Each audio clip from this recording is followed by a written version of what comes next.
before the world called them legends, they were just four lads from Liverpool, chasing melodies, laughter, and a bit of magic. For Paul McCartney, every Beatles song carries a story, not of fame, but of friendship, heartbreak, and the strange beauty of creation. Over the years, Paul has revealed which of their songs he truly believes stand above the rest, not for their chart success, but for what they meant to him. So tonight, we travel back through the echoes of Abbey Road and the dreams of the 1960s. Here are 10 Beatles songs Paul McCartney says are their best. Number 10, Here, There, and Everywhere, 1966. Paul once said this was one of the few times he tried to write like Brian Wilson from the Beach Boys, and somehow he made it entirely his own. It's a quiet masterpiece, filled with tenderness and devotion. In Here, There, and Everywhere, you can hear the heart of McCartney's songwriting. Simple words, eternal emotion. He called it one of his personal favorites, a song that just seemed to arrive. For many fans, it captures what love feels like when words aren't enough. Only melody can speak. Blackbird, 1968. Written during the height of racial tension in America, Paul said this song was inspired by the struggle for civil rights. The blackbird wasn't just a bird, it was a symbol of hope, of a voice finally being heard. Armed with just an acoustic guitar, thus Paul recorded it alone late at night, his foot tapping quietly as the tape rolled. It's delicate, haunting, and impossibly human, proof that simplicity can hold the deepest truths. Number 8, Yesterday, 1965. The song that came to him in a dream. Literally. Paul woke up one morning with the melody in his head, convinced it was something he'd heard before. He called it Scrambled Eggs until he found the right words. Yesterday became one of the most covered songs in history, and McCartney still calls it one of those gifts you never forget.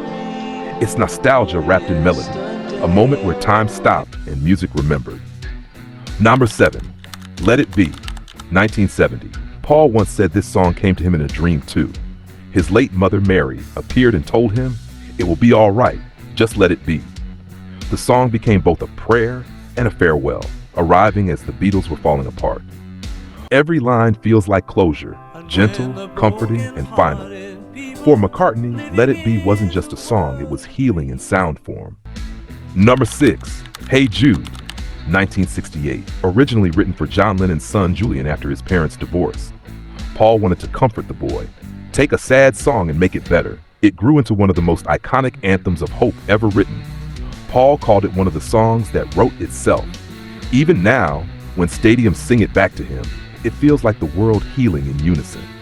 Number 5, Eleanor Rigby, 1966. A song about loneliness written when the world was dancing. Paul crafted an entire story, an old woman, a priest, and the haunting question, all the lonely people, where do they all come from? He said it was one of his proudest moments as a storyteller.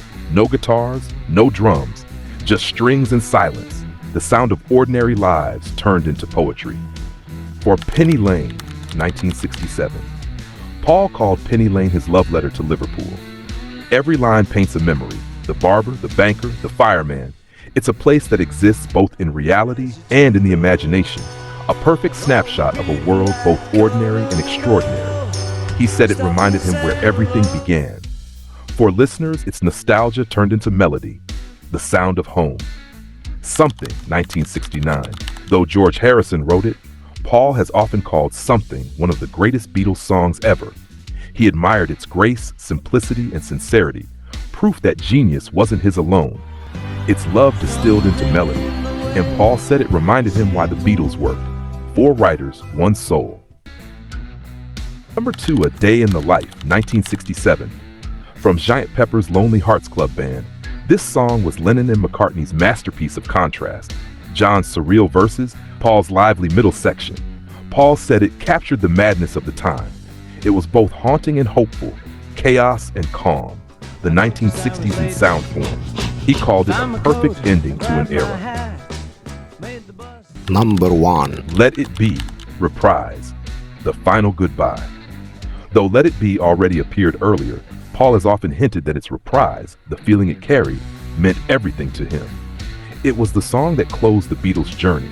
When he played it years later, tears filled his eyes. Not of sadness, but gratitude. Because in the end, the Beatles weren't just a band. They were brothers who changed the world, one song at a time. Closing 100 words.